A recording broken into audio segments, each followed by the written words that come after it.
Hello everyone, welcome back to the channel. Today we're diving into a detailed look at what has been unfolding inside Russia following the fall of the corridor.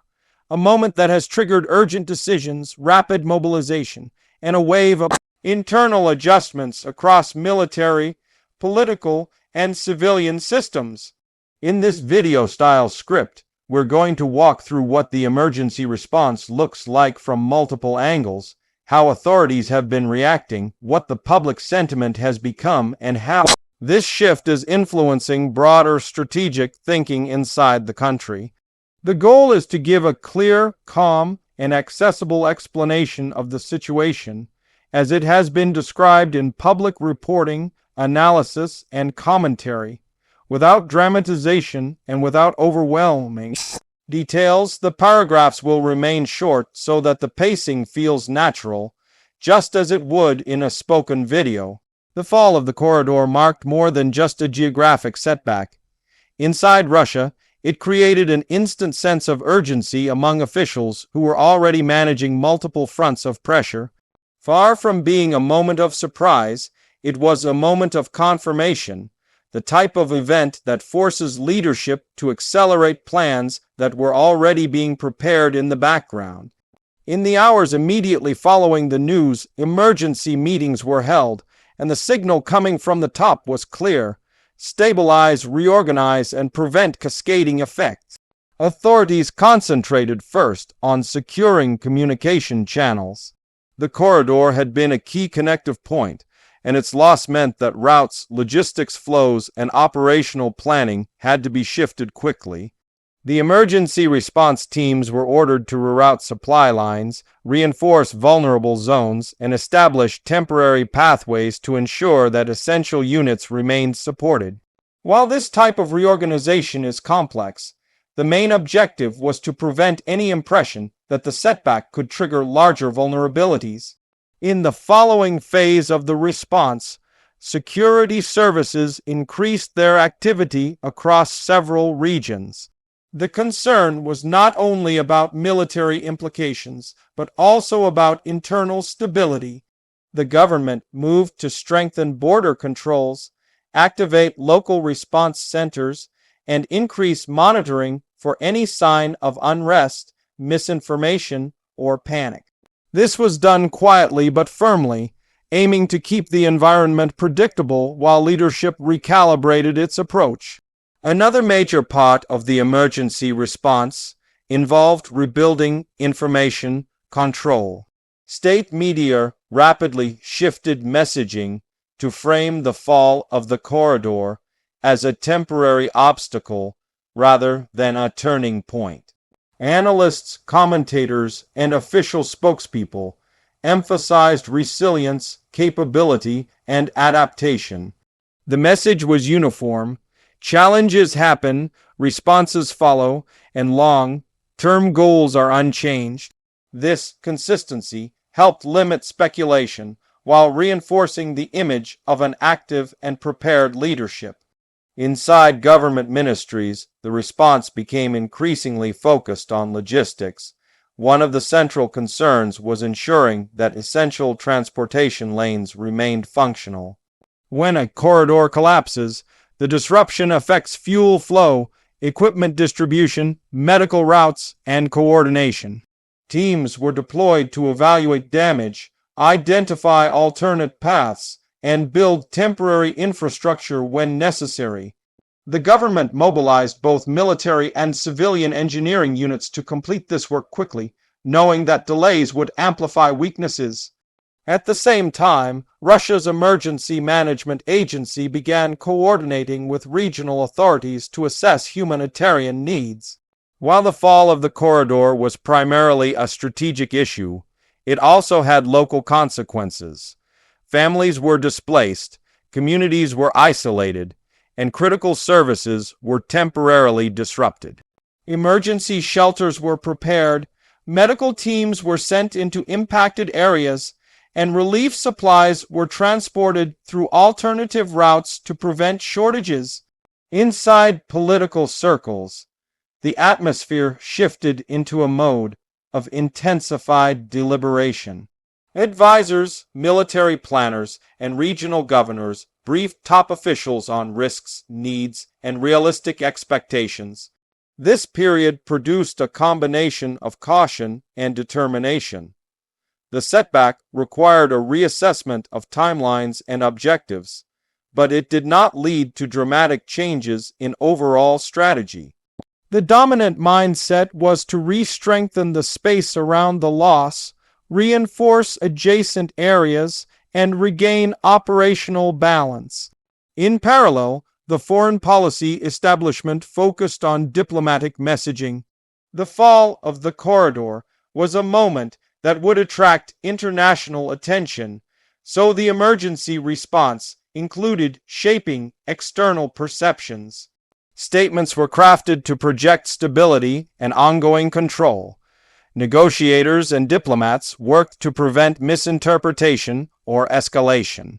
Even as the situation demanded internal adjustments, the external posture had to remain firm and consistent. On the ground, units tasked with maintaining order in the affected territories had to adapt quickly. For many personnel, the shift meant operating under new constraints, dealing with stretched supply lines, and adjusting to changing operational maps. Commanders organized rapid briefings, reassigned responsibilities, and established new checkpoints. They understood that confusion in the early stages could create unnecessary risks. So much of the response focused on clarity and communication. Civilians in nearby regions experienced a sudden increase in security visibility. Road inspections became more frequent, transport routes faced temporary closures, and emergency advisories were issued. While these measures could be disruptive, they were framed as necessary steps to ensure safety and control. Local officials explained that the situation required vigilance and cooperation, urging residents to stay calm and follow instructions. As the first 48 hours progressed, the emergency response broadened into longer-term planning. The priority shifted from stopping immediate disruptions to establishing a stable framework that could withstand further pressure. Analysts produced reports outlining potential scenarios, resource needs, and areas requiring reinforcement. These documents helped guide leadership toward actions that balanced speed with sustainability. Meanwhile, Russia's economic planners evaluated the potential financial impact. A fallen corridor is not just a military concern. It also affects trade routes, energy distribution, and local economies. Emergency budgets were prepared to support affected regions. Ministers looked for ways to redirect funds without causing additional strain on national programs. The emphasis was on keeping the economy steady while addressing new burdens created by the situation. In many regions, community leaders played an important role in maintaining social cohesion. They communicated directly with residents, offering reassurance and addressing concerns. Their involvement helped reduce anxiety and prevented rumors from spreading unchecked. This type of local engagement is often underestimated, but during high-pressure moments it becomes a key factor in maintaining calm. Over the next several days, the emergency response became increasingly structured. Teams rotated through shifts, coordination centers refined their operations, and communication channels became more stable. The sense of urgency did not disappear, but it became more controlled. The initial shock of the setback transitioned into a focused effort to restore balance. Inside the military command structure, planners evaluated the performance of the response and identified gaps. They conducted assessments to understand what failed, what succeeded, and what improvements were needed. These evaluations informed future adjustments, helping leadership refine strategy and anticipate further challenges. The focus was not only on minimizing immediate damage, but also on improving resilience for the next phase. State media continued reinforcing themes of determination and progress. Reports highlighted recovery efforts, the work of emergency crews, and interviews with local officials. By focusing on action and stability, the messaging aimed to shift attention away from the setback and toward the response itself. This helped maintain morale and create a sense of continuity. As humanitarian needs grew clearer, additional support flowed into the impacted regions. Medical supplies, food shipments, and communication equipment were delivered. Volunteers and local organizations collaborated with emergency services to help families who had been displaced or cut off from regular support. These efforts demonstrated that despite the disruption, the system was still functioning and capable of addressing urgent needs. Technologically, the response involved reinforcing cyber defenses and protecting information systems. Moments of instability can attract cyber threats, so Russia's digital security agencies enhanced monitoring and tightened safeguards. They coordinated with regional governments to ensure that networks remained operational and secure. This layer of the response helped maintain communication reliability during a sensitive time. Infrastructure specialists also played a significant role.